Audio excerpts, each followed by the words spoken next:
Give me 5 minutes and I'll show you how to end food cravings, beat those late night snack attacks, and finally tell that eating monster who lives in your head to shut up.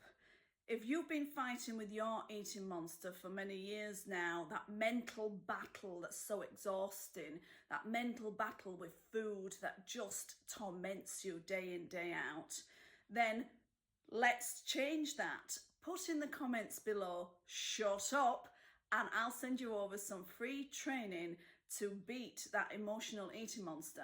So let's jump in. We've all been there. With all the good intentions in the world, after a stressful day or after a hard time, those cravings can really come on. But do you know the difference between physical hunger and emotional hunger? Physical hunger, you will still have cravings from time to time. They won't be as often and they'll come on gradually. Whereas emotional hunger, when the eating monster strikes, it's quick, it's vicious, and it needs to be satisfied immediately. And that's when the fight begins. So what do we do? Well, there's 3 things that you can do to help beat the emotional eating monster. First of all, he lives on feelings, doesn't he? So he reacts to your feelings. So whatever emotional state you're in, you must change it. Whether that's a comedy, whether that's a chat with a friend, whether it's music, we need to change that emotional state.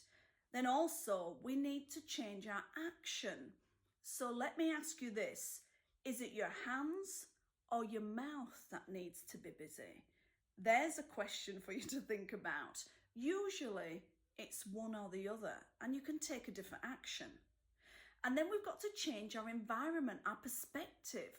We usually sit in the same spot at the same time, eating the same things. We're creatures of habit, aren't we?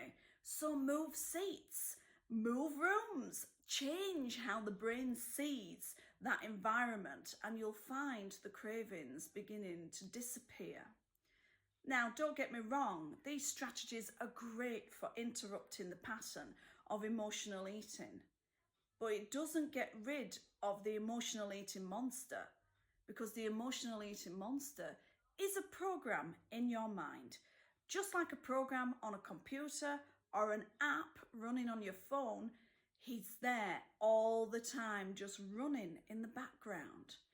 So he's so persistent, he's so consistent that with the program running all the time, there's going to be times when you simply won't be able to fight him. So what do we do? Well, we've got to remove the program from the mind. When we do that, the behavior simply disappears. So I'll give you an example of that. One of my ladies, Nikki, used to commute to and from work, and it was quite a long commute. And the problem she had was she would eat in the car the whole way. Even if she didn't have a stash of food in the car, she would go and find some and eat it in the car going home. And even the walk to the car, the brain would clock the car and the cravings would start straight away. And she says, I can't do this anymore, Anna. A, it was driving her insane. B, it was ruining all her good efforts for being healthy and attempting to lose weight. So we removed the program. She went from eating continuously and feeling really bad about herself, and sometimes even feeling a bit sick, to listening to audiobooks, driving home in the car, relaxed at ease, even one time with a packet of sweets in the passenger seat that she never even thought about opening.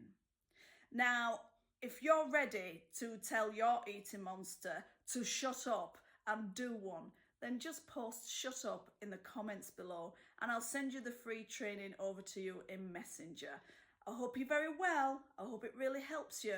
Let me know how you get on.